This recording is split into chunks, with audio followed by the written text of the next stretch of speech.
Hi there.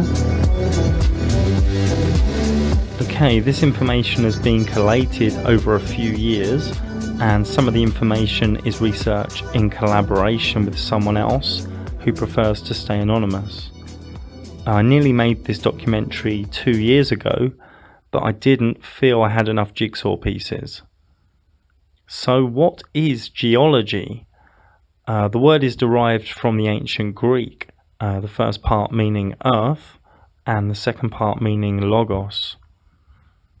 Geology is really now known as the study of the physical features of our earth, such as the rocks and soils of which it is composed, and the processes acting upon them by which they change over time.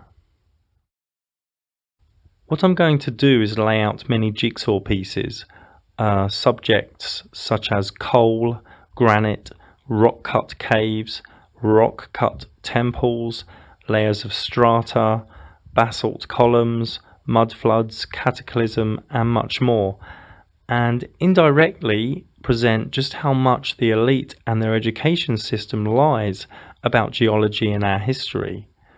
And in turn, I will also present what can be seen as logically and rationally true. In the deep state matrix upon the cosmology lie of the spinning ball, the elite use National Geographic as deep state mind control, and they also use the History Channel as deep state mind control, to both sway the masses about geology and history.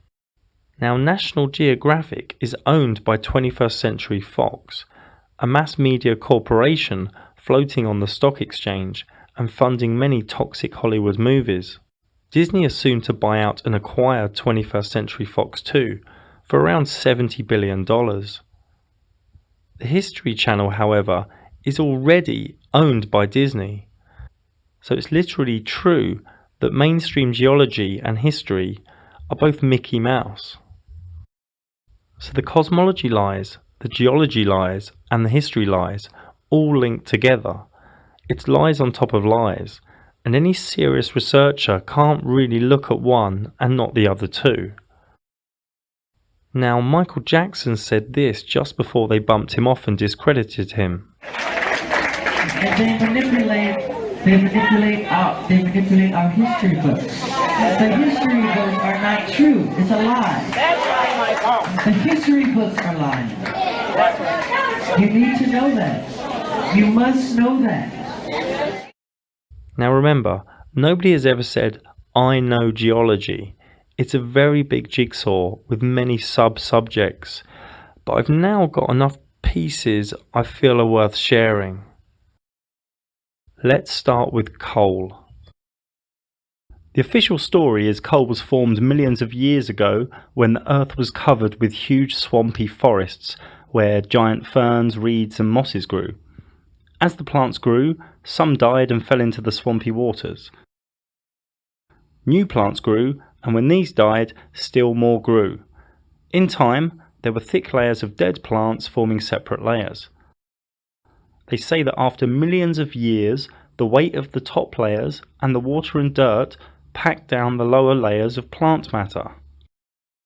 Heat and pressure produced chemical and physical changes in the plant layers, which forced out oxygen and left rich carbon deposits, which we know as coal. They say most of the coal we use now was formed around 300 million years ago. There is an estimated 1 trillion tons of coal reserves worldwide, pretty much in every country. But Dr. Robert Gentry and his son David, in the 1970s, proved this fairy tale is a load of spinning balls. Is it really true that this piece of coalified wood from La Salle, Utah, and this piece of coalified wood from Temple Mountain, Utah, are really 140 million years older than this piece of wood, which David and I recently obtained in some of our experiments? Not really. Locked in these and other coalified wood specimens from uranium mines is some remarkable evidence that tells quite a different story. To see that evidence requires that the coalified wood specimens be mounted in epoxy, thinly sliced, and then placed on glass slides for observation under the microscope. Under the microscope can be seen discolorations produced by radioactive particles ejected from tiny centers. Some are circular, others are elliptical, as can be seen in these photographs.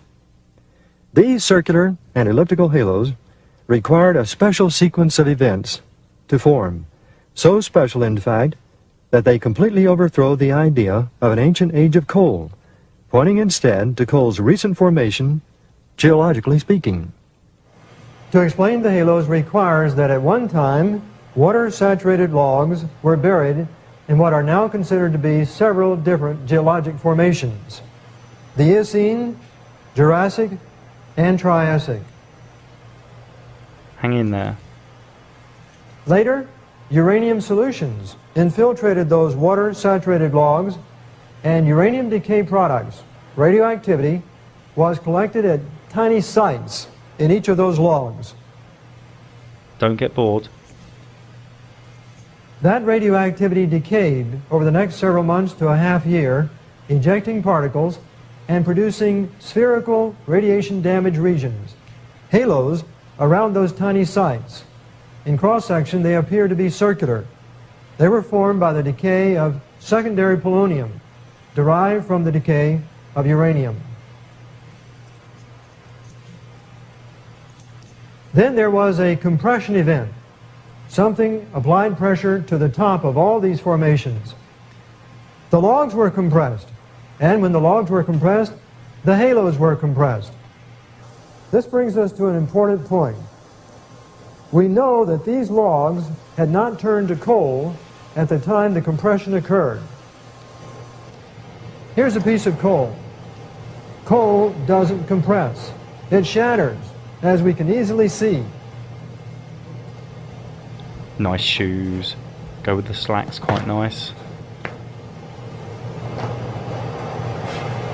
All the information we've seen thus far would indicate that these events were simultaneous in all these geologic formations. But there is even more evidence of that. When uranium invaded the wood, it left some of its decay product since the time that it invaded the wood. I've measured both the amount of uranium in these coalified logs and also the amount of lead, the decay product. On the assumption that the decay of uranium to lead has been uniform, it's an assumption we'll discuss later, we arrive at the conclusion that all these logs were buried together quite recently. How recently? In 1976, I published my results of the studies on these logs in the October 15, 1976 issue of Science. Here's what I said in this report. Such extraordinary values, referring to these lead-uranium ratios, admit the possibility that both the initial uranium infiltration and coalification could possibly have occurred within the past several thousand years. In other words, I was suggesting that coal could form very rapidly, geologically speaking. It contradicted the conventional way in which people have thought about the formation of coal. What was the reaction of the scientific community to this new data? Answers on a postcard? I received a letter from Professor Raphael Kazman of Louisiana State University several months later. Email's quicker. January 27, 1977. Dear Dr. Gentry, I have been patiently scanning the letters section of Science since the publication by you and your colleagues of your findings on radio halos. The silence is deafening. I think it can be interpreted as stunned silence. The findings went into the Geo-Times publication too. If isotope ratios are to be used as a basis for geologic dating, then presently accepted ages may be too high by a factor of 10,000, admitting the possibility that the ages of the formation are to be measured in millennia. Translated, that means several thousand years for the formation of coal and all of those geologic formations. Oh dear. This information has remained unchallenged and unrefuted in the open scientific literature since it was published in 1976. So, what else have we got? Years ago, when a mining company excavated the layers exposing the tree, the bottom of the tree could be seen extending down to the lower coal seam. Since that time, the lower part of the tree has broken off. Even now, in its reduced length, the tree extends through layers geologists normally theorize to have taken hundreds of thousands of years to accumulate. But these layers could not have taken long ages to accumulate because the tree would have rotted long before the sediments would have had time to accumulate around it. Rather, this tree is mute testimony to its catastrophic burial by at least 2 sequences of volcanic ash deposits. As the evidence indicates, the tree was probably buried in a series of closely spaced volcanic ash flows, perhaps similar to the catastrophic burial of thousands of trees at Mount St. Helens in Washington state. And The Eagle Butte Mine boasts of coal layers or seams with thicknesses ranging up to 120 feet. Eagle Butte Mine is part of a much larger coal-rich area known as the Powder River Basin. This gigantic 10,000 square mile reserve, situated between the Black Hills of South Dakota on the east and the Bighorn Mountains on the west, the immensity of the Powder River Basin coal deposits has attracted the attention of geologists for decades. Such interest was documented in the May 1993 issue of Earth magazine. The article, Powder River Coal, Geologic Enigma, Environmental Dilemma, included these statements. Powder River's coal seams run remarkably thick and unsullied by other material. Usually unwanted sediment such as clay washes over a deposit before coal seams can get very thick. But Powder River coal is packed in immense strips, some more than 200 feet thick. These seams stretch vast distances up and down the basin. They're hundreds of miles long. They're 50 miles wide, says James McClurg, a geologist at the University of Wyoming. They're not little pods of an acre or two. They're immense things. McClurg, who studied the basin for more than a decade, says no other place in the world has as many seams 50 feet or more thick. But the Powder River Basin is not only an economic resource. To geologists, it's also an intriguing scientific enigma. Geologists have been studying the basin for more than a century, largely to answer a baffling question. How did the seams get so massive? Or more precisely, why weren't the seams diluted by influxes of clay and other impurities before they thickened? As McClurg puts it, how on earth did things remain constant enough so that you can get 200 feet of coal? The genesis of any kind of coal demands a precise sequence of events, however. If you don't get all of them, you don't get coal, explains McClurg. so, Earlier we took a piece of wood like this, inserted it in this steel pipe, added some water, just wood and water. and then sealed it up. The next step is to put it in the oven at about 160 degrees centigrade for 2 weeks. Now we're ready to examine the results of this experiment. Nice music, nice shirts.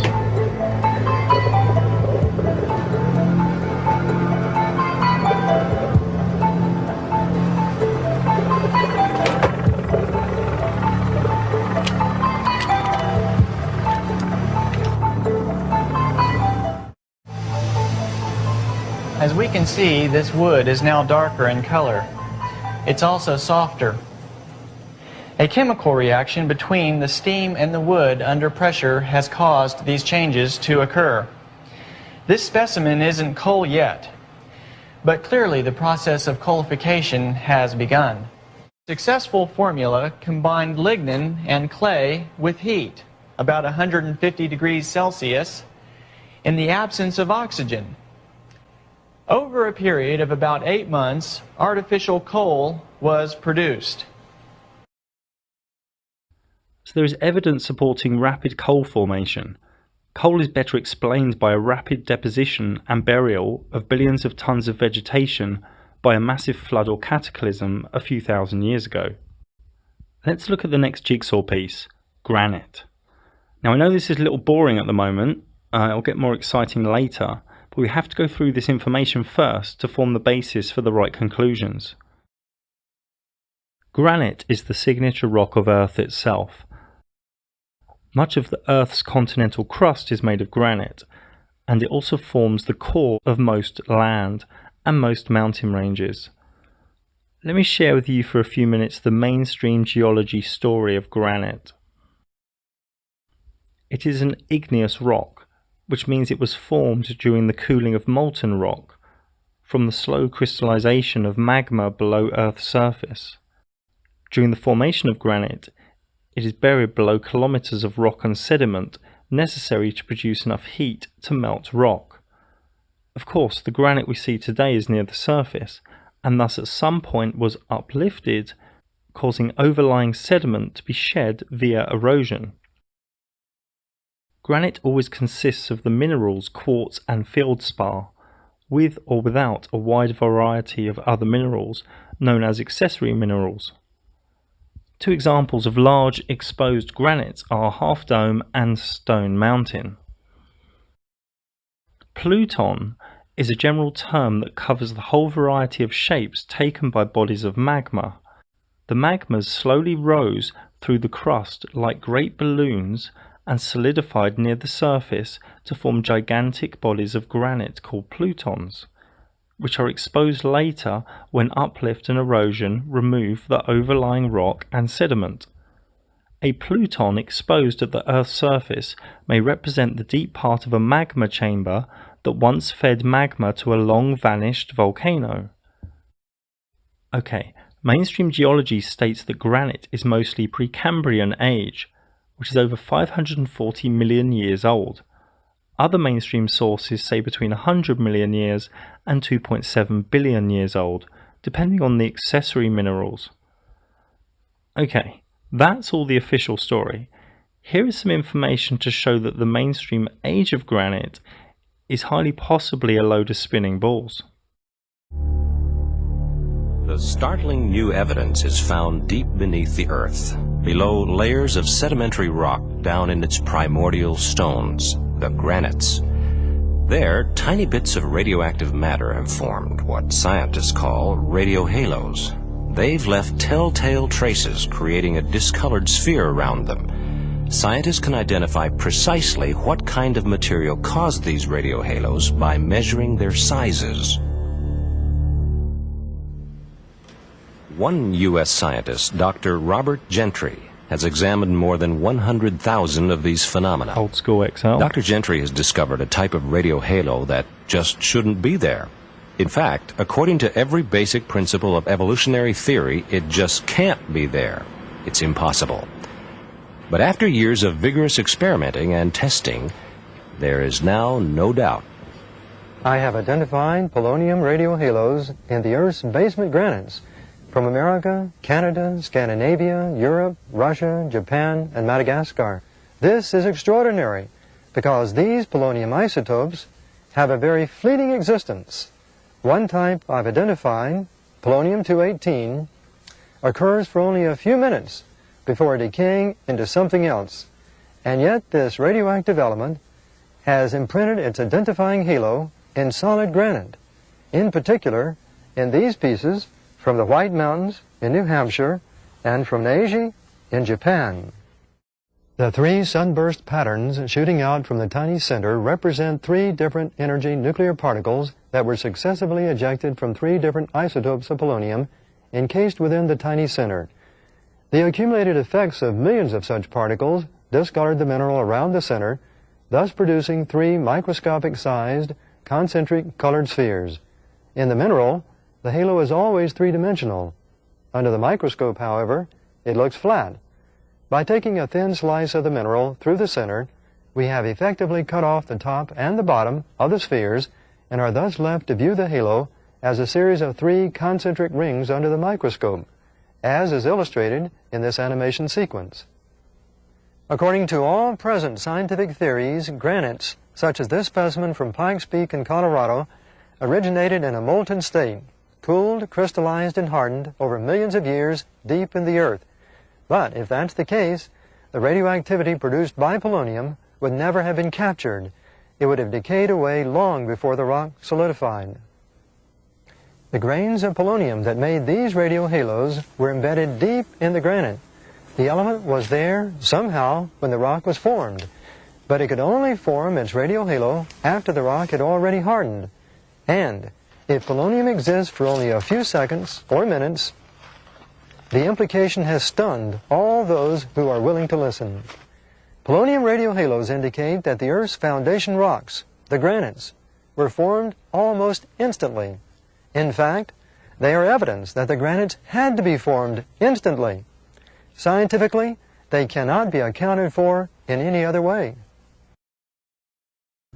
We can demonstrate the principle of polonium radio halos.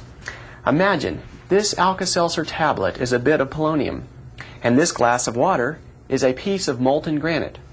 I drop the tablet in, and it begins to fizz. Think of these bubbles as the radiation emitted by that bit of polonium embedded in the granite. This fizz will go away in about 30 seconds, and we'll have nothing left but a slightly tangy glass of water. Now, is there any way we could preserve these bubbles as they are? We could try placing the glass in the freezer. The water, of course, would solidify after a while. That's something similar to what evolutionary theory suggests, that molten rock slowly cools to form granite. But as you've already guessed, freezing this glass of Alka-Seltzer wouldn't do any good. The bubbles will have gone long before the water turns to ice. And that's exactly what would have happened to polonium radiation if the granite had slowly cooled. It would have disappeared long before any radio halos could have been imprinted in the solid rock. If I show you a frozen glass of water with all the fizz of a tablet still intact, like this, you will know that something happened to instantly freeze the water. In this case, we merely froze it instantly in time by a pause of the videotape.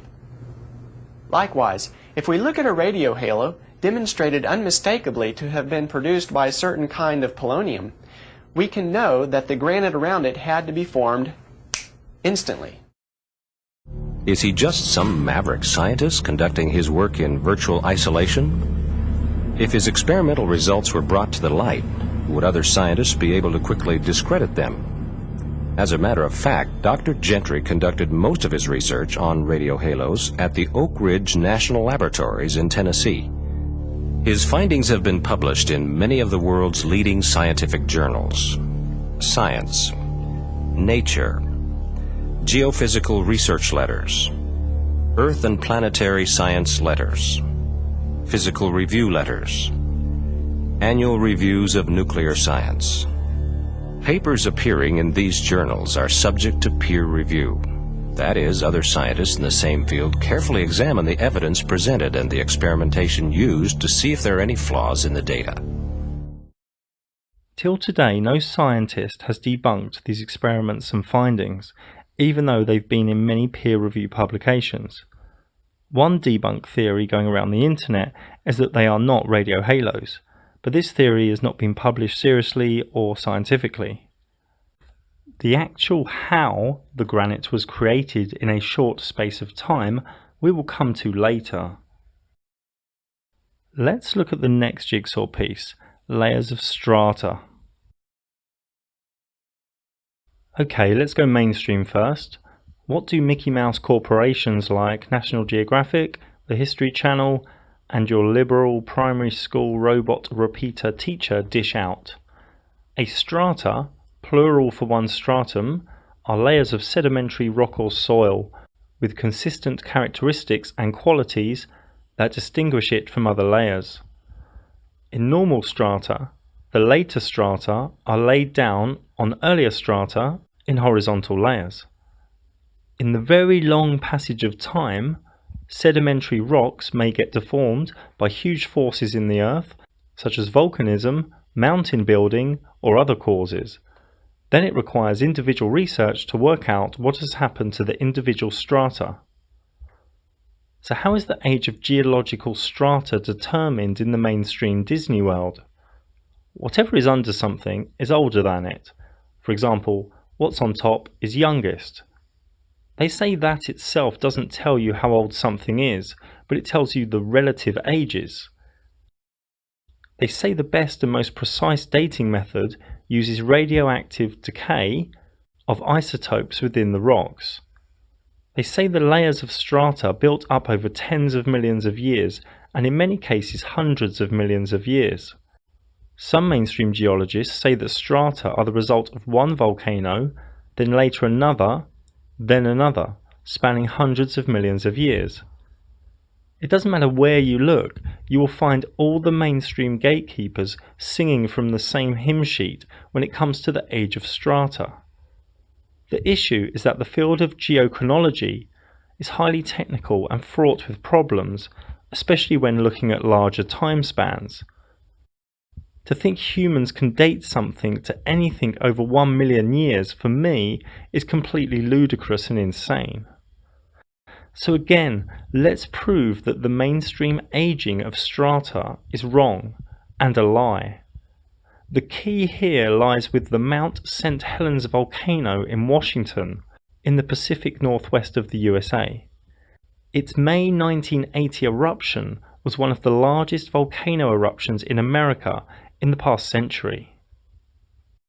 Almost 10,000 feet tall, Mount St. Helens is one of several active volcanoes in Washington's Cascades mountain range. By 1980, it hasn't erupted for over a century. But beneath its serene exterior, Mount St. Helens is beginning to stir.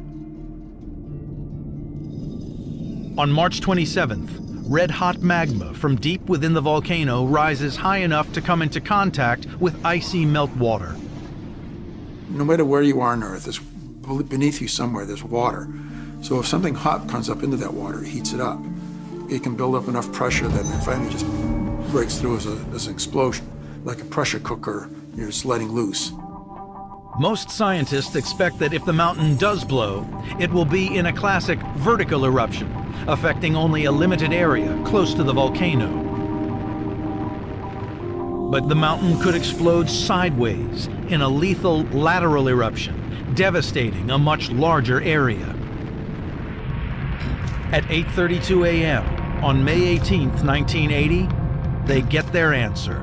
We are directly above Mount St. Helens now, and there is no question that the volcanic activity has started. Smoke. A massive earthquake causes the huge bulge on the mountain to collapse, removing a mile-wide chunk of the north face. With an energy equivalent to 1,500 Hiroshima atom bombs, rock and superheated gas shoot from the volcano at terrifying speeds of up to 400 miles per hour. Such is the force of Mount St. Helens' lateral eruption that an incredible 1,300 feet of mountain disappears almost instantly. Now the eruption enters its next phase. Expanding magma inside the volcano sends thousands of tons of scorching rock and gas high into the atmosphere. A dense plume of ash stretches 15 miles high. The choking ash fills the air outside, turning the sky dark.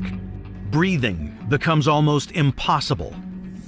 In the minutes after the eruption, 46 billion gallons of icy meltwater start to pour down the mountainside, gathering rock and debris to create a lethal slurry called a lahar. The deadly lahar becomes a massive tsunami of destruction. Scientists scramble into the air to get an overview of the unfolding disaster. Okay, this was a devastating eruption. The top 1,000 feet of the volcano blew off. This is nearby forests. The reach of the ash. I think 57 people died and over 200 houses destroyed. And of course, massive hot mud and rock tsunamis and floods and rivers occurred. This whole bridge and whole areas were covered in these volcanic rivers. But what's the key to strata from this eruption? What's the link? What's the key? The key is after the Mount St. Helens eruptions and mudslides in the 1980s, geological layers of strata were formed really fast. The layers didn't form in millions of years how the elite want us to believe. The image you see now, these layers of rock were all created in 3 hours. A man named Dr. Stephen Austin did some great research in this area about rapidly formed stratification. He wrote, "Up to 400 feet thickness of strata have formed since 1980 at Mount St. Helens. These deposits accumulated from primary air blast, landslide, waves on the lake, pyroclastic flows, mud flows, airfall, and stream water. Perhaps the most surprising accumulations are the pyroclastic flow deposits amassed from ground hugging, fluidized, turbulent slurries of fine volcanic debris, which moved at high velocities off the flank of the volcano as the eruption plume of debris over the volcano collapsed. These deposits include fine pumice ash luminae and beds from 1 millimeter thick to greater than 1 meter thick, each representing just a few seconds to several minutes of accumulation. A deposit accumulated in less than 1 day. On June 12, 1980, it's 25 feet thick and contains many thin laminae and beds. Conventionally, sedimentary laminae and beds are assumed to represent longer seasonal variations or annual changes, as the layers accumulated very slowly. Mount St. Helens teaches us that the stratified layers commonly characterizing geological formations can form very rapidly by flow processes. Such features have been formed quickly underwater in laboratory sedimentation tanks, and it should not surprise us to see that they have formed in natural catastrophe. Let's see more from Dr. Stephen Austin. What a legend! We're here at this cliff on the North Fork of the Toutle River, which shows the very beautifully preserved pyroclastic flow deposits from June 12th, 1980. Late in the evening, about 9 p.m. to midnight, this deposit was formed rapidly during 3 hours. You can see the effect of the pyroclastic flows. The coarse and the fine material is separated into thin layers called laminae. And the laminated appearance of the pyroclastic flow deposits is really interesting because it shows us that particles can be separated at high speed. These pyroclastic flows were moving at about 100 miles per hour. As the grains were being propelled over the surface in a slurry, the particles separated coarse and fine into thin layers. I had thought that a catastrophe would mix up all the particles and make a homogenized deposit. Boy, was I wrong. Right here, a pyroclastic flow moving at freeway speed or higher can separate particles into coarse and fine. So layering doesn't require millions of years, thousands of years, or even hundreds of years. It can form rapidly in this slurry flow process. So Mount St. Helens tells us something really interesting about how rapidly strata can form. There's even micro-thin lamination in this deposit. It's remarkable.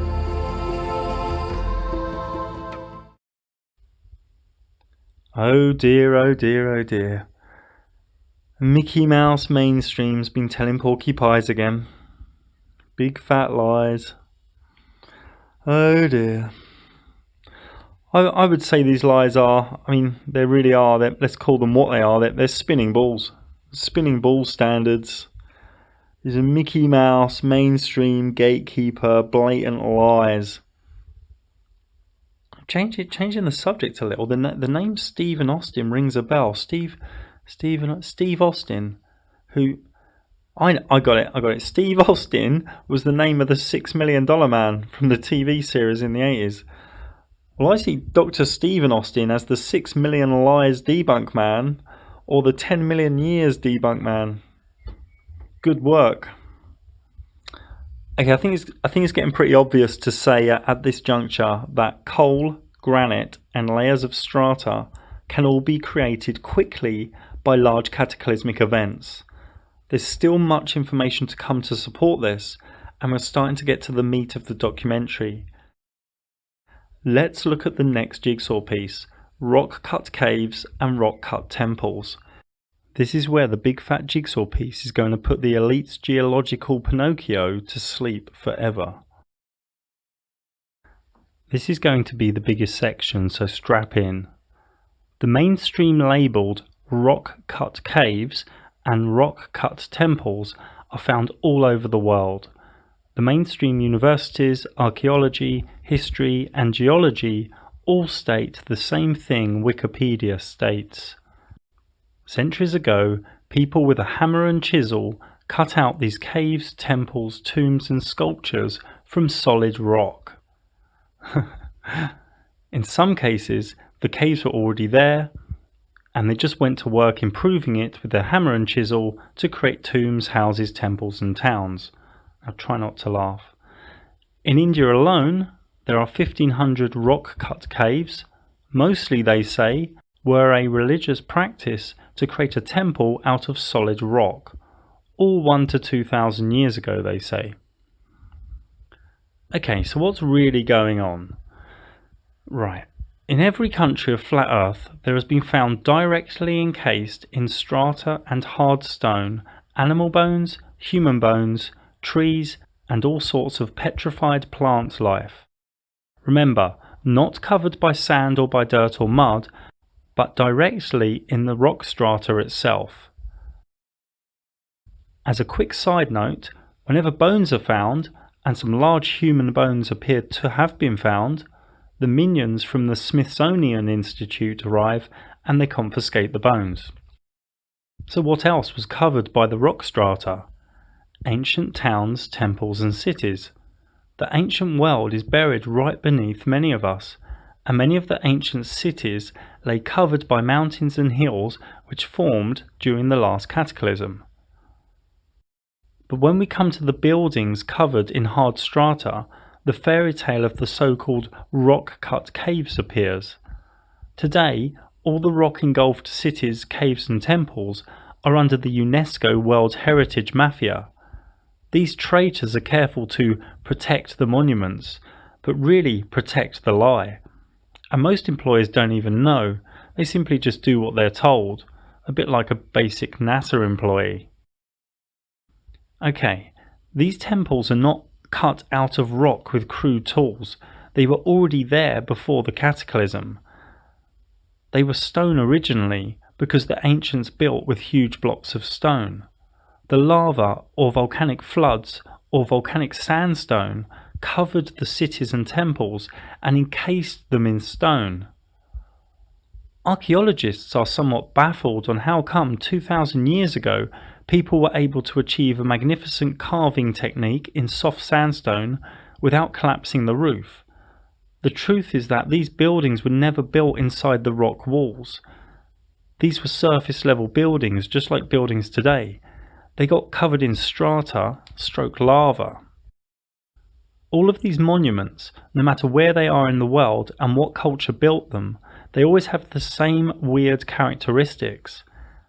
They look as if they were done intentionally to resemble a normal exterior building. They are in ruins and they present strong evidence of destruction.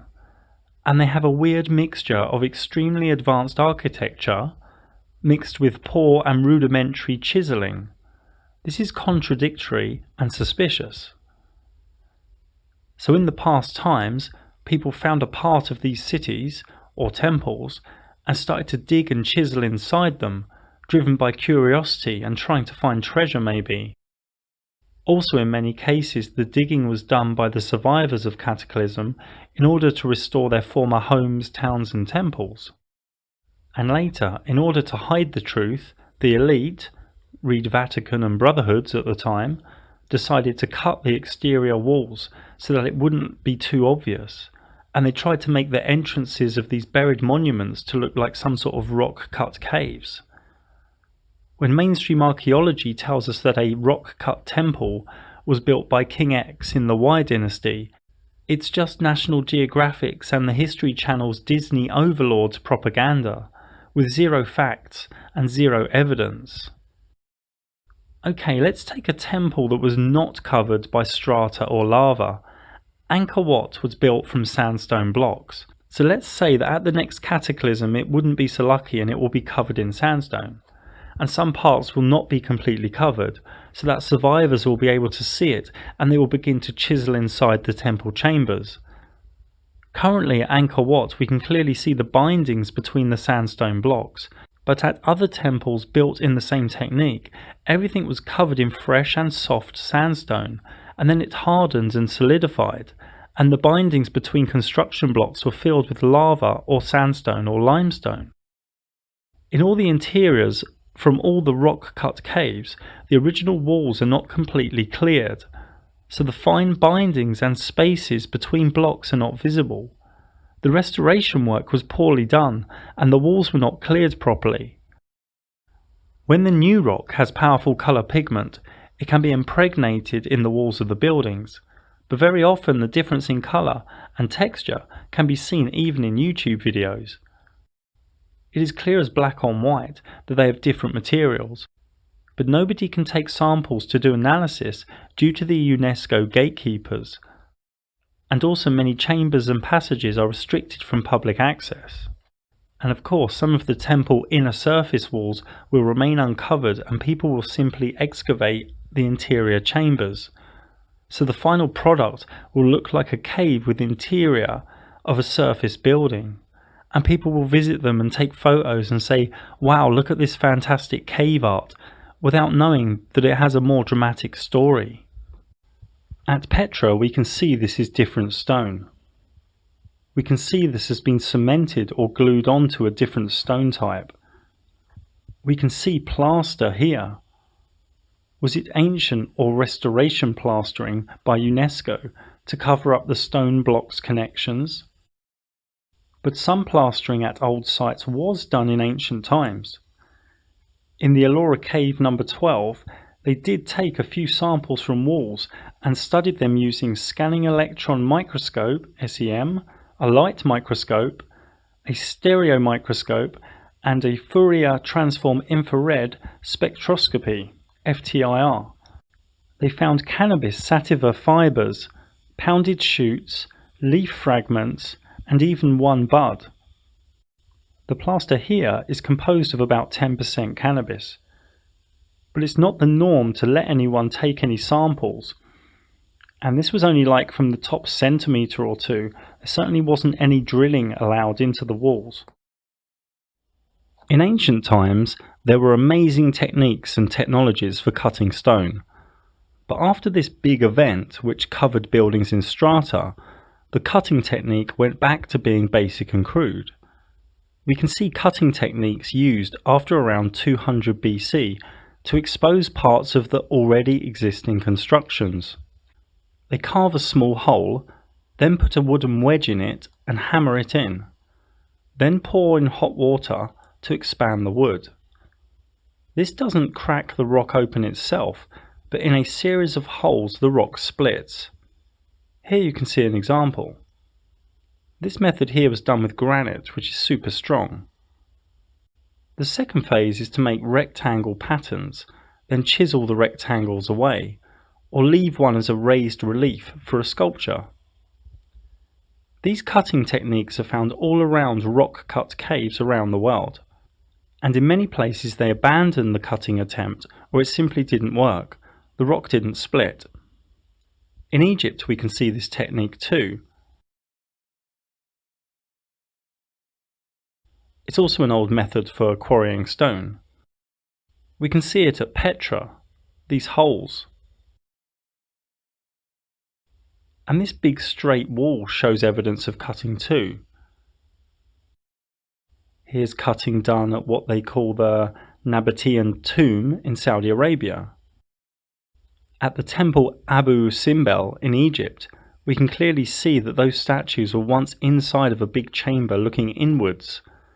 They've cut the walls, and it's pretty obvious that we're looking at a cover-up attempt. What I'm really showing you is these are petrified towns and temples, and the elite don't want you to know. Or the public will know something big happened in this realm just a few thousand years ago. The Ellora Caves in India is an amazing place. I was there 12 years ago. The official story didn't resonate with me then, and now I know why. The Kailash temple at the Ellora Caves is what I want to focus on.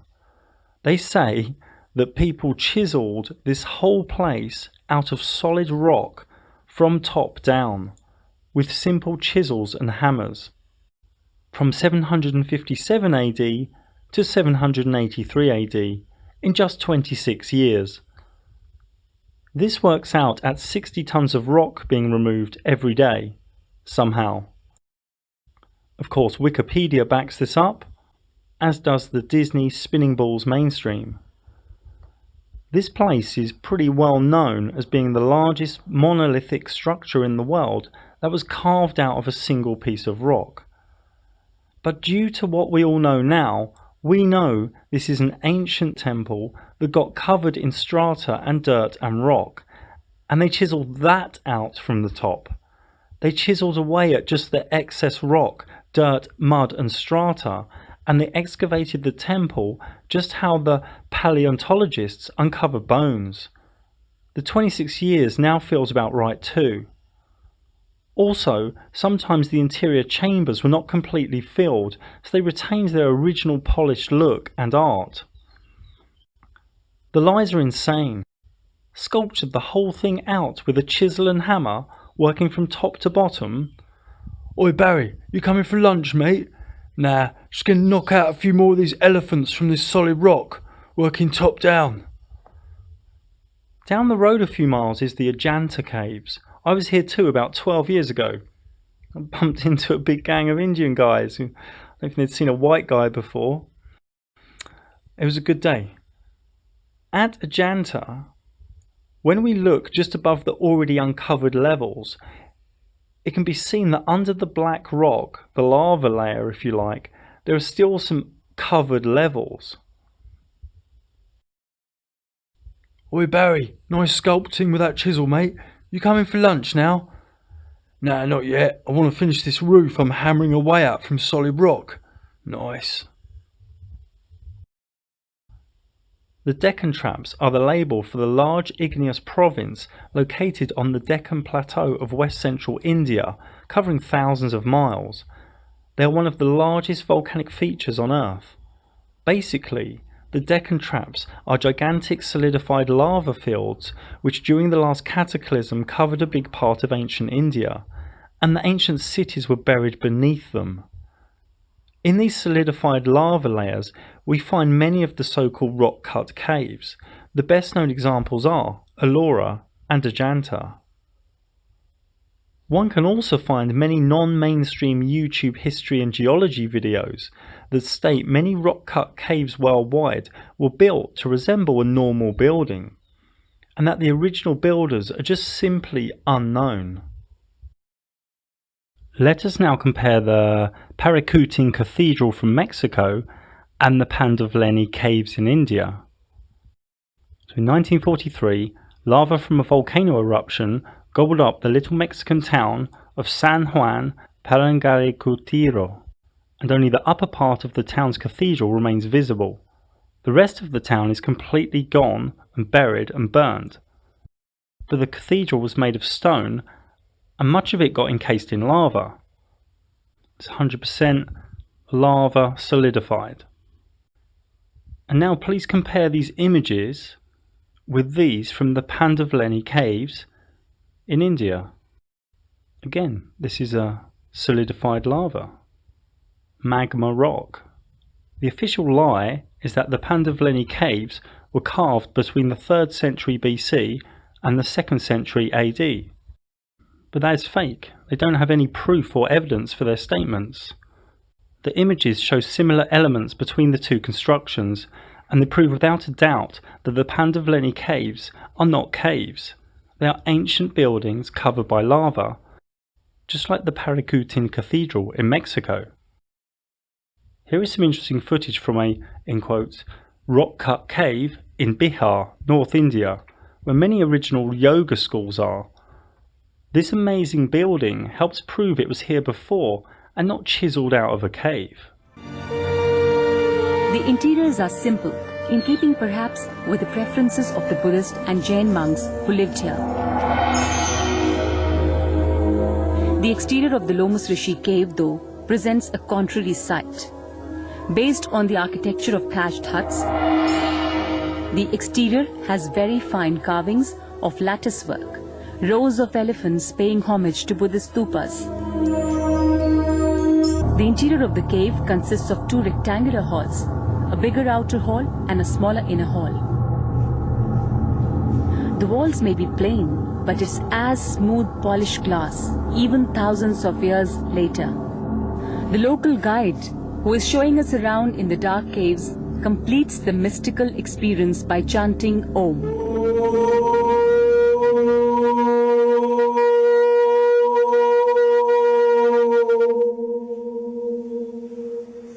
And yes, the sound does sustain itself here in a most curious way. The echo of the Om stays for approximately 3 seconds. Since these caves were excavated for Jain ascetics, the Ajivikas, they were probably carved in such a way that any sound echoes here. So in between the chants, you can hear the echo of the first one before you go on to the second chant.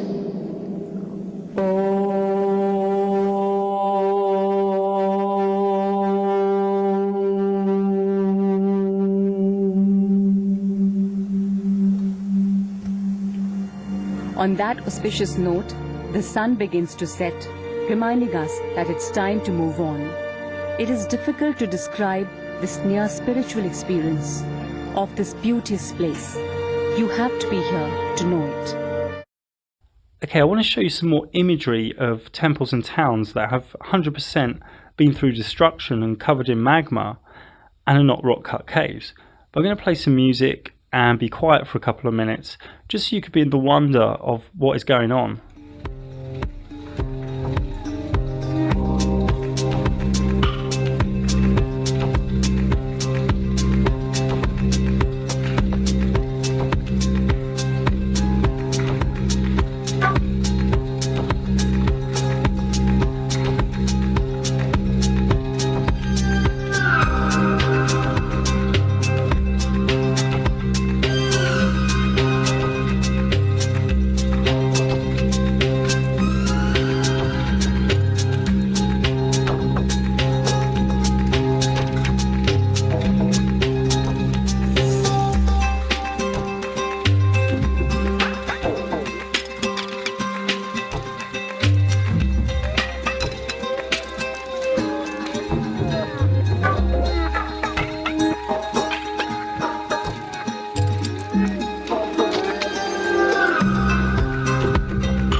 The mainstream archaeologists and UNESCO never explain why so many of the rock-cut cave temples are half destroyed, just like from a cataclysm. I wonder what they want us to believe, that this is some kind of abstract art? That they mixed beautiful building technique with blown to smithereens cave Artem rooms? In their prime, these buildings were perfect in form and execution. In every country where there are rock-encased buildings, the local people always have stories and legends about them, and they speak about a great flood and big volcanic eruptions which destroyed the ancient world. What we are seeing are the ruins of our past advanced civilization. UNESCO gatekeepers are putting their hands on all these monuments, and they forbid any alternative investigation or sample drilling. Here's a PDF file that proves that some scientific academics in volcanoes also know ancient cities were engulfed in rock strata. I'm not the only one. It's just a very small minority, and their voice isn't getting heard. Okay, let's go into the next jigsaw piece. Basalt columns. Okay, basalt columns are found all around the world. At present, there are three main theories out there. One, from the mainstream, that these are lava solidified. Two, that these are petrified cells from organic or silica tree stumps from trees that were once many miles high. And number three, petrified muscle fibers of giants. We are only going to use evidence to work this out. So first, what is basalt? Basalt is an extrusive igneous rock that is very dark in colour. It is a dark, fine-grained volcanic-like rock that sometimes displays a columnar structure.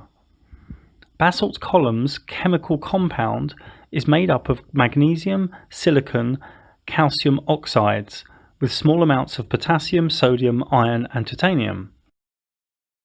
It also contains the minerals olivine, which has no cleavage or planes of weakness, pyroxene, which has a 90-degree cleavage and breaks easily, and plagioclase, which also has 90-degree cleavage and a broken appearance due to fractures. Since two of these three minerals have cleavage, basalt is likely to break and weather in certain conditions. Remember, basalt splits in columns. Here is some imagery regarding cleavage in rocks and minerals. Okay, so millions of people think that these basalt columns were once organic or even silica giant trees. I enjoyed this trees theory. It was wondrous for my imagination, and we know the elite lie about most things. So it's good we contemplate even the most incredulous theories. But unfortunately, this theory I can prove not to be true. If they were trees, there are a few ways they could have become solid rock. If they were organic trees, they must have been through the petrification process, a replacement of all organic matter with minerals, solid basalt in our case. There is no evidence organic matter can petrify into basalt rock. Nothing ever petrified has a remotely similar composition to basalt. Silica accounts for over 90% of all petrified wood. Basalt never contains more than 60% silica. So some others will say they were silica trees that turned into basalt columns. If this was the case, the silica content of the resulting basalt would be even higher than if they were organic trees, over 90%. And basalt is always under 60% silica. Some will then say, but trees have hexagonal fibres. This is not really true. Tree fibres look more like cracked mud. No organic plant life has ever formed a hexagonal structure. Some have semi-hexagonal vacuolar structures, but very irregular. Here are some plant structures that come close, but none are hexagonal in structure. There are also many basalt columns between layers of rock, and there is no evidence of roots or roots burrowing through anything. Okay, so how did basalt columns form then? Magnesium, silicon, calcium oxides forming into rock would take intense heat and oxygen to melt and mix evenly. Some facts. Basalt columns are very hard compared to other rocks. They have an even colour and consistent hardness. They have very similar chemistry to molten lava. The way they crack reveals a structural grain, known to form when hot, hard materials are put under thermal cooling stress. So basalt forms when lava reaches the Earth's surface near a volcano or mid-ocean ridge.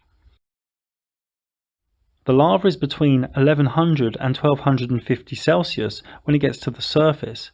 It cools quickly, within a few hours, days or weeks, forming solid rock. Hexagonal columns are really to do with the cracks, like a mud puddle after a storm, like Arctic Sea permafrost, both with these shapes. Lava cooled, and contraction was the catalyst for the cracks, and the receding floodwaters exposed them. Basalt has a special characteristic of splitting stroke cracking in straight lines, and when subjected to equal forces from all sides while rapidly contracting, it simply creates the geometrical shapes. All this takes place during the cataclysm underwater, when tectonic movements and huge earthquakes are taking place. This is why we see basalt columns curving, and many are intersecting and colliding, contorting and twisting. They wave and curve just like the rock strata. The evidences are clear. Jan Laverly, Liverpool professor of volcanology, did some tests and turned basalt back into lava, and then he cooled it, and they saw geometric patterns emerge, and then it started to crack at a cooler heat. What caused the fractures was the intense heat after solidification. Under the right conditions, magma can cool in such a way as to form polygonal shapes that can be straight or bend and twist, but it really all boils down to the physics of cooling. Columns can form in a variety of patterns, mainly hexagonal, but can be found with anywhere from 4 to 8 sides. Now if lava flow runs into some other cold surface, let's say a lava flow comes up against a canyon wall or maybe ice from a glacier, like seen in the Tuyas, you can get columns that look like they're pointed in all directions. All it takes is the right cooling conditions, and you can produce some remarkable geometric features. So all these towers that people think are tree stumps are formed two ways. 1. During the cataclysm, when lava shoots up from the seabed and cools rapidly. 2. After the cataclysm, after the huge splitting of Earth crust, as we can see in these examples near Casper, Wyoming.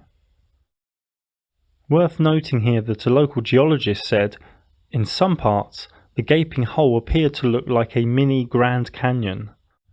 This is highly likely how some parts of the Grand Canyon were formed. The Devil's Causeway, molten rock flowing over the flooded land, generated lots of steam. It bubbles up through the bottom of the lava, leaving long vertical tubes. At the top and bottom, water quenches and shatters the lava on contact, leaving broken rock. Rapid cooling of the lava underwater produces pillow lavas, squeezed out like a tongue of toothpaste and having a glassy skin. Cooling continues and the solidified rock contracts. Star-shaped cracks appear on the top and bottom solid surfaces. The 3 prongs on the cracks grew longer and join, forming polygons, generally with 4 to 7 sides. Cooling continues, more rock solidifies. The cracks spread upwards and downwards, forming columns. The columns continue to cool. Their height shrinks and they break into pieces with ball and socket joints. Geometry in nature is nothing new. Let us not forget that the simple process of freezing water drops forms snowflakes with beautiful geometry. Even children the age of 10 know that chemical combinations and reactions create geometric minerals. This is repeatable. I see all over YouTube and Facebook people who think this was a tree.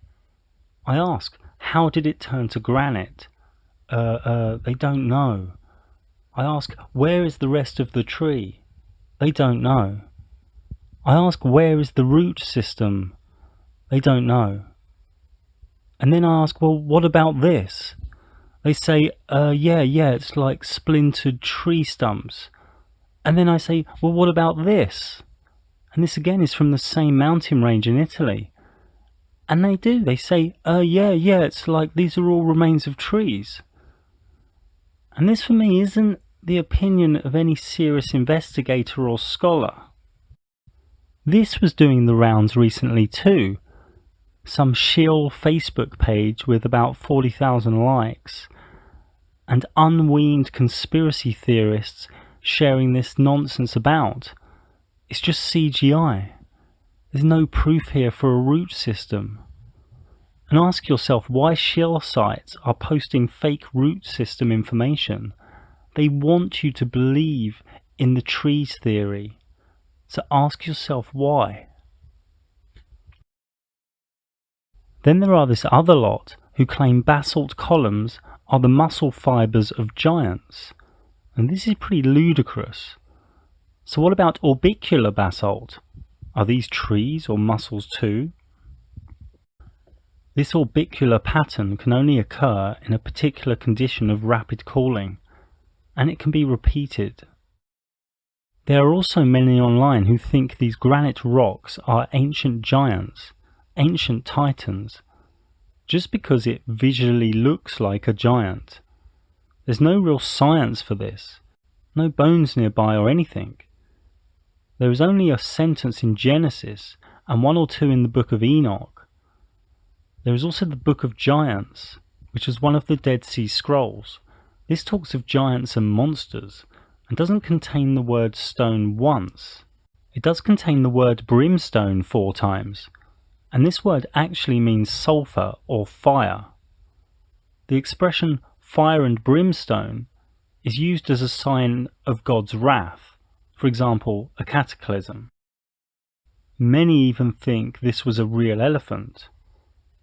Now, about 18 years ago, I went on a day trip in Thailand to what they call Chicken Island. Chicken Island, they used to say. You go Chicken Island, long time? And I suppose these conspiracy theorists think this is a real giant chicken? I would like to say you couldn't make this stuff up, but certain government shills do actually make this stuff up. You see, many new unweaned conspiracy theorists got caught up in the flat earth information too soon, and they wet their pants at any fantasy story with deceiving tactics. Probably because they saw a 9/11 and Sandy Hook video, and their lives are controlled by the American government and IRS, and they need to revolt wherever possible. Now, I personally do think it is possible giants may have existed before the cataclysm. And this is unrelated to the granite lookalikes. This is a whole new research field altogether, and not for this documentary. But to say different sized giants turn to granite in about 50 places around the world, this is just kind of crazy, and there's nothing to back this up. Basalt columns are simply evidence of mass volcanic eruptions, earthquakes and flooding, all happening at the same time, or very much near the same time. Mainstream volcanic academics are not too far wrong when it comes to basalt columns, due to the evidence we've just looked at. I want to digress for a few minutes and lay down the mud floods jigsaw piece, as this subject is getting very popular in the truth movement at the moment. So it does seem that in the late 1700s or even 1800s there were some mud floods around the world. No lava, no earthquakes, no tsunamis, just mud floods from landslides and rain, it seems. These popular YouTube channels also insist repeatedly on old buildings which are under new ones. This is pretty much the case in most cities. This is not something too unusual for me. So, there were local floods which brought mud into cities, and the people didn't remove the mud and it remained. So the first floors were left buried. And depending on the local geography, like if the city had a river through it, The river also brought mud and debris, and the cities were severely flooded and covered in mud. But this is not to be mixed with the gigantic cataclysm around 3,000–4,000 years ago, which literally smashed the whole ancient world to pieces and sunk entire huge areas of our flat Earth. The big cataclysm, which sunk entire kingdoms and continents and destroyed the megalithic structures, was not the same event that buried the first floors of buildings in European cities. The problem is that these YouTubers intentionally or unintentionally mix the ancient cataclysmic event with some more recent and much smaller local events from the last centuries. The linked quarry theory is flimsy too. A quarry for what? Silica trees? We prove that's not true. In 1816, just after the War of 1812, there was a year without summer, and it's likely that some extreme weather or sun activity caused these smaller and localized events. There was no worldwide cataclysm from 1700 to 1900. These people are literally muddying the waters. It might be a smoke and mirrors gig to hide us from the big event 3,000 to 4,000 years ago. We must be wary. If we hear an academic Russian accent on YouTube with images we haven't seen before, it doesn't mean the whole gig is true or really that important. So what other evidence can we find of a big cataclysm 3,000 to 4,000 years ago? There is the worldwide flood story pointing to a few thousand years ago. With this though, many just think of the Bible or the Epic of Gilgamesh. But the fact is there are over 500 myths around the world. To name a few, we have Hawaii, Australia, Finland, Greece, China, India and Chile. These myths are everywhere,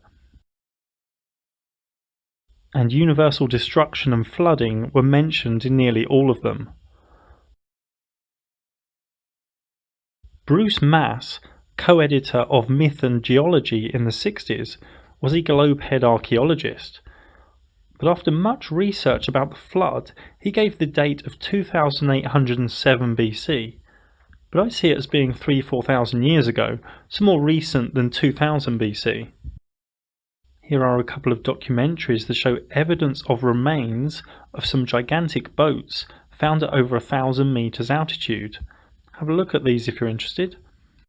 I lived in Guatemala for a while, and the Maya's Dresden Codex was all about monitoring Venus cycles and movements. Then on the very last page, it shows a flood coming out of the Dark Rift. This also links to my Dark Rift documentary if you've not checked that out yet. There are also many underwater cities and megalithic constructions. The mainstream experts say they were originally on the surface and somehow ended up underwater. But of course, this is all evidence of a cataclysm. This is in Japan. This is Egypt near Alexandria.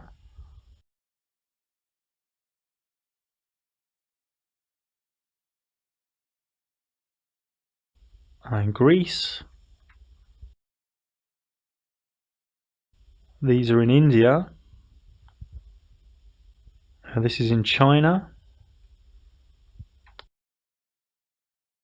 There are about 20 that we know about, which means probably hundreds that we don't know about, or even under the seabed or under or inside underwater mountains. There are also cities under jungle or earth. Many Maya cities are still uncovered. Also there is the unknown megalith the size of the Giza pyramid underground at Kabardino-Balkaria mountain range in Russia. Almost nothing is known about this place, save for a massive construction within and below a mountain. Ancient local legend says this peak was made by giants. Another key to there being a large cataclysm and flood is the lack of granite mixing. Where blobs of the granodiorite have been included in the basalt. And this indicates that where we know molten material has interacted with rock, it does produce mixing. And so that really raises questions about the conventional wisdom that would normally explain these rocks that we see here as perhaps being several melts cooling at the same time. They should have mixed, but these relationships show that they haven't. This leads us then to ask the question, is there another possible explanation for the origin of these rocks, these granites? So the molten granite was cooled fast because all was happening underwater. So remember, the radio halos in granite show that these granites had to have occurred instantly or within 4 minutes. So magma cooled quickly and went hard quickly. So the cataclysm and the flood both occurring at the same time does indeed yield the only scientific explanation. Have a little look at how lava acts underwater.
Also, it's possible that all the mountains in the world were formed underwater. But once again, this information is ignored by mainstream geologists. A seamount or goyot is a mountain risen from the ocean seabed that does not reach the water's surface. 10,000 seamounts and 300 goyots covering a total of 3 million square miles have been mapped, but only a few have been studied in detail. Near the equator, the Mid-Atlantic Ridge is divided into the North Atlantic Ridge and the South Atlantic Ridge by the Romanche Trench. This is a narrow trench with a maximum depth of 8,000 meters. Here is the Mid-Atlantic Ridge running through Iceland overland for any wise, vigilant skeptics out there. In the Origins of Mountains book, it is explained that most geologists and geophysicists assume that the mountain building process of horizontal compression caused the folds we see in the mountains today, but that plate tectonics explains very few mountains. On page 297 it states, "A great many mountains, plateaus and other landscape features have no apparent relationship to plate tectonic situations." In Michael Oard's 2001 paper titled "Vertical Tectonics and the Drainage of Floodwater," he states, "The uplift and dissection of the planation surfaces fits in neatly within the flood model, especially the recessive stage of the flood. The folding of strata can occur mostly during the inundatory stage due to rapid sedimentation and tectonics in which huge masses of consolidation to partly consolidated strata slide down slope. It is interesting that the authors find analogues for folded strata from mass movement along the continental margin. In other words, the folds we now see in ancient rocks on the continents likely happened underwater." Some other researchers also say there are fossils bearing marine limestones that form at the summit of Everest and the Andes, but this is a whole documentary in itself. But we do need to have a quick look at fossils evidence of a big cataclysm. Velikovsky was a genius, but also a globehead, bit of a paradox for sure. He wrote 2 amazing books about a massive cataclysm around 1500 BC. He presented evidence of animal fossils smashed against cliffs and mountains. He said the extinction of many species had occurred catastrophically. He said the cataclysm was fireballs, floods, giant tides, and the sun acting a little crazy. He has evidence from Alaska, North Siberia, and of sea and land being moved and changed. He says the story of Exodus in the Bible is linked to this cataclysm. Fossil Butte National Monument is also where inconsistencies between accepted theory and fossil evidence exists. The mass burial and deposition of millions of fish demands a theory of catastrophism, similar to that required in the Grand Canyon. These strata chevrons are evidence of mass destruction, and many times they display microfossils displaced from the bottom of the ocean. Bruce Mass, who we spoke of earlier, stumbled across dozens of these fossils all across the shores of Africa and Asia, and wrote of tsunamis 600 feet high, some carrying boulders half a mile inland. Moving on, there are about 1,500 potentially active volcanoes worldwide, aside from the continuous belt of volcanoes on the ocean floor. About 50 to 60 eruptions happen each month. Some volcanoes are in constant activity, Stromboli, Kilauea, or Sakurajima for example. There are about 169 volcanoes in the United States alone. The Ring of Fire is a swarm of 452 volcanoes, most of which are far under the ocean's surface.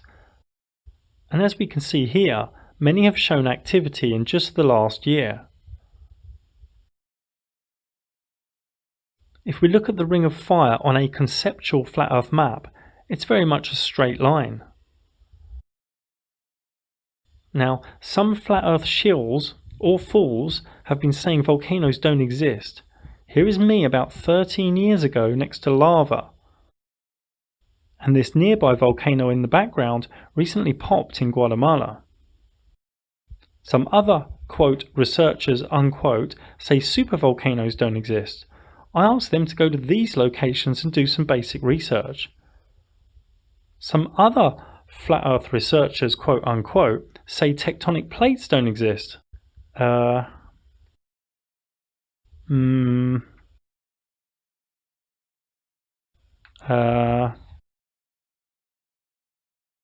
Moving on. Underwater images of the seabed surrounding the Hawaiian Islands show that they are surrounded by huge aprons of debris shed from their volcanoes.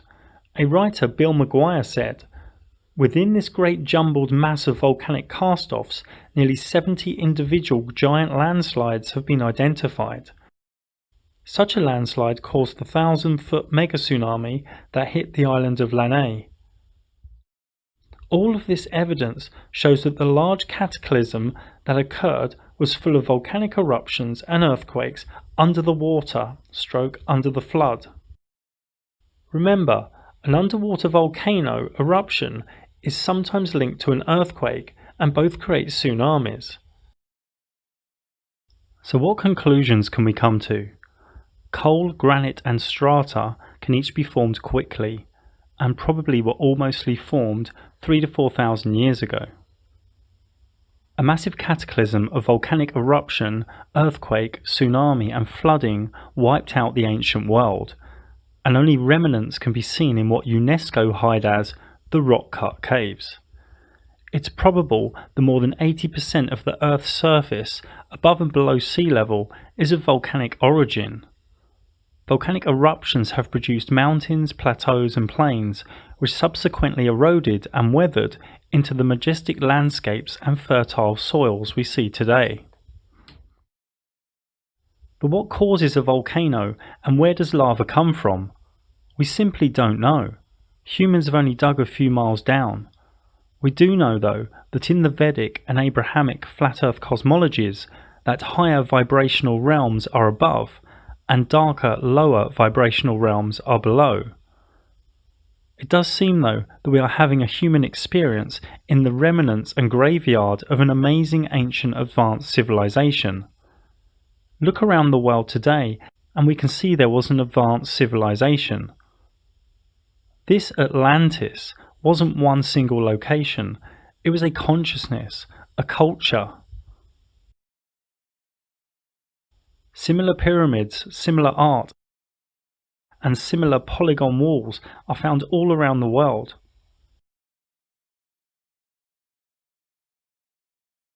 Even hieroglyphics have been found in Australia. The cataclysm 3,000 to 4,000 years ago was a major reset.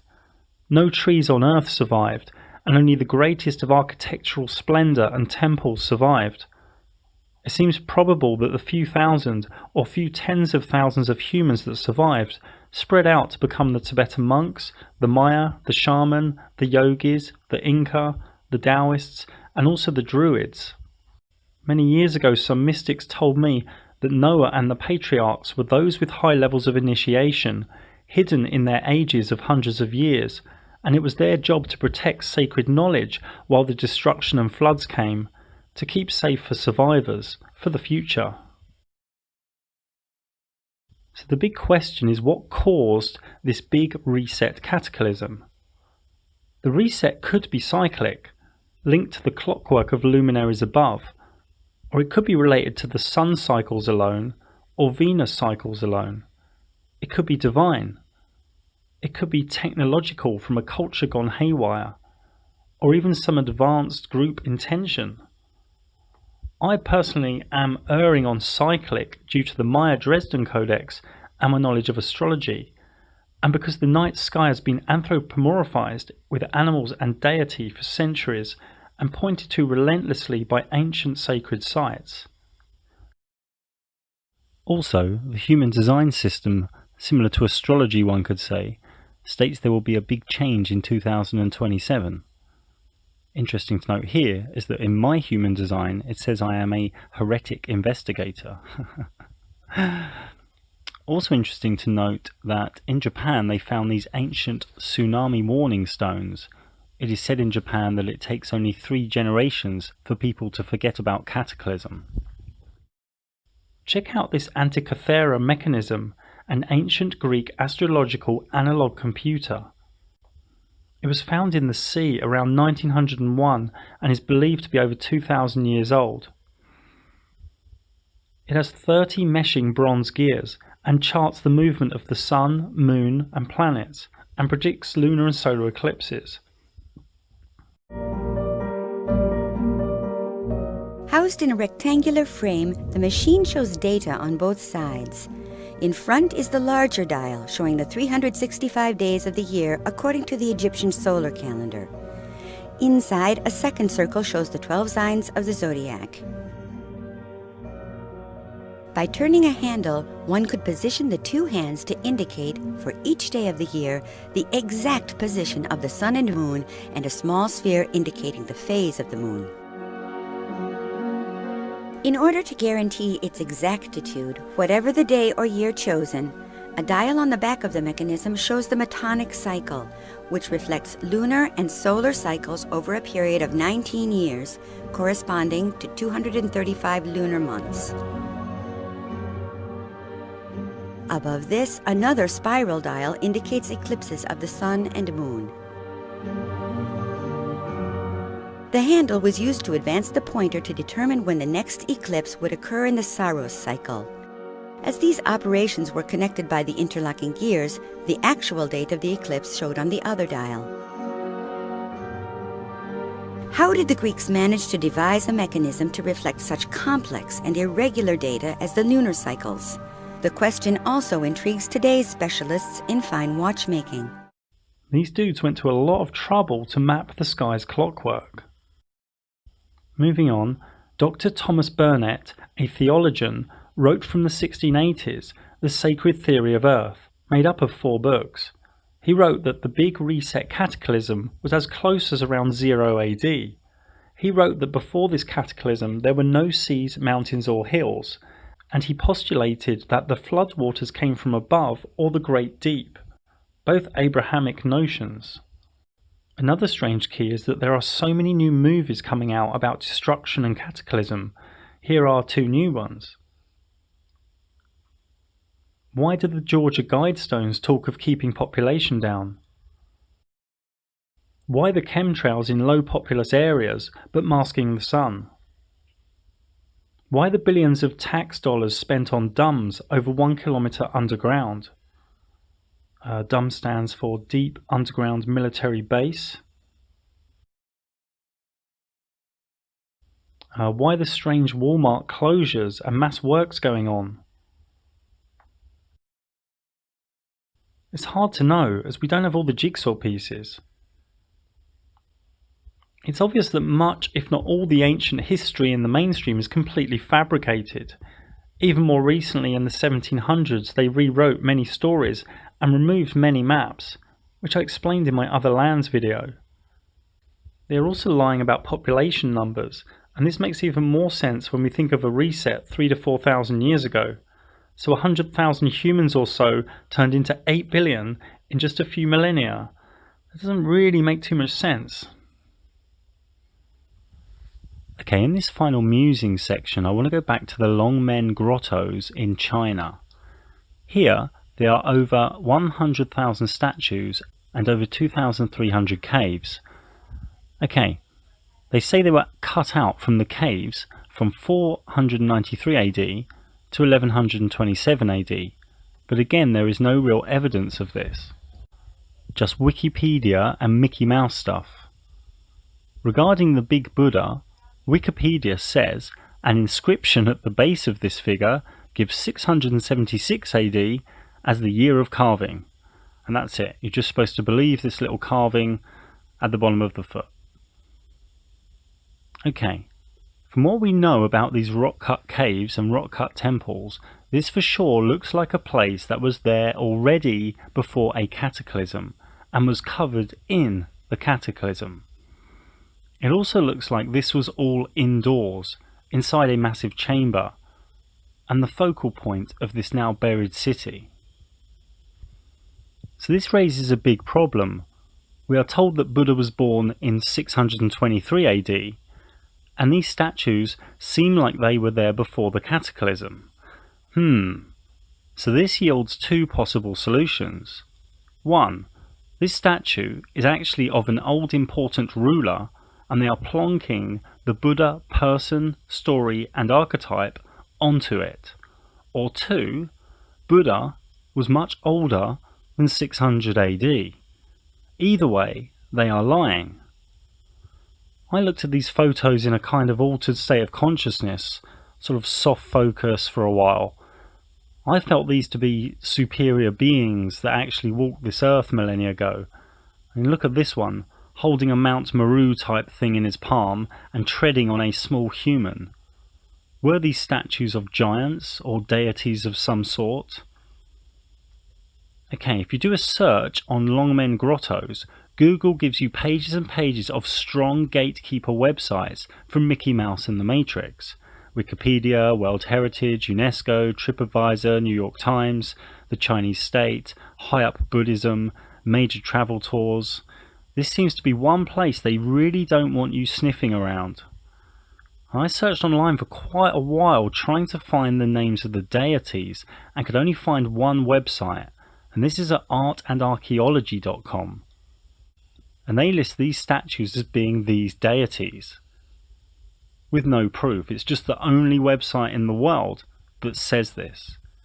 Now I found out the webmaster of this site is a Michael Gunter, with no personal email address, just a webmaster email. He has no YouTube, no books, nothing on Google Images, and isn't able to be found online. His name just appears on this one page on the internet. This isn't normal and has all the hallmarks of a shill site, set up by one or more of UNESCO, the Chinese State and Buddhism. This whole art and archaeology website is a shill webpage too, covering ancient sites all around the world. See the email I sent to the webmaster address. I got no reply and it was sent weeks ago.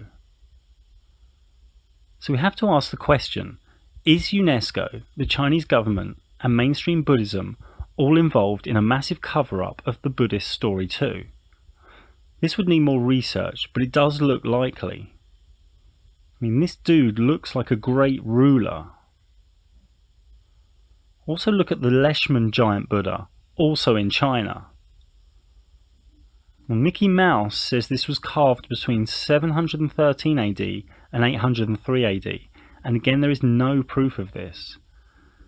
Now maybe some foolish dreamers will swear this is a petrified giant who was meditating with his eyes open under a giant tree and got covered in a mud flood. But you've got to be careful where you're going on YouTube. Attila Flink was a linguistic historian. He said that when the Pope found out that Incas were speaking a certain language, he ordered the Spanish to wipe them out. Millions of them. The East India Company wiped out many shaman tribes too. Maybe the Jesuits were ridding the world of the remnants of the ancient civilization. For sure, Sanskrit was around before the cataclysm and was a part of the ancient world. All these so-called rock-cut caves were not empty after the flood. The vast and many Vedic Sanskrit literature was for sure found in many of these places. Also, what are these 30 miles of catacombs in Paris? 6 million dead humans beneath a city? Some say there are 200 miles of catacomb tunnels and only a small amount are open to the public. The official story is in 1786, overflowing graveyards were relocated from cemeteries. I mean, do you really believe that? Oi mate, I'm just going to move your nan's skull to a catacomb. Is that alright, yeah? We're digging her up tonight. Many of the big cities today have older cities buried under them by the giant cataclysm. And catacombs are for sure under many cities. Rome, Odessa, Palermo, Malta, Vienna, to name a few, that we know about. So many underground catacombs, maybe even sewage systems and underground metro tunnels, may actually be remnants of the old civilization. You see here in Paris, stone building with solidified magma above. Remind you of anything? The zombies think the catacombs are a tourist attraction. They pay money to go down there and take selfies. As Marcus Garvey once said, a people without the knowledge of their past history, origin and culture is like a tree without roots. Spend a moment, if you can, for those lives lost in the Big Reset, for those that built those amazing temples and buildings. Think of those in power that lied and danced on their graves and erased them from history. The same gang you give your tax to, the same gang you take orders from. Think of all the silly Catholics too that have no idea that the Vatican holds the knowledge of what happened. The current system is unnatural. Look around. Tradition and sacredness have been replaced with consumption, fear, slavery, control and selfishness. And a warped egoistic seeking of observers in an online popularity contest. For the masses, how much money one has is the barometer of popularity and respect. It's pathetic and toxic. Having opened our eyes to a disenchanted world, we are more than any others the children of the absurd. In certain days, the senselessness of the current world weighs on us like a deformity. It may seem to us that the Creator has died of old age, and we exist without a goal. We were born among the ruins. The gold was already transmuted into lead. But now here we are, and we are waking up, and we have a duty to share and progress these unfolding truths. In this time of amnesia, and probable soon to come AI dystopia, truth and desire for freedom can truly save us, individually and collectively.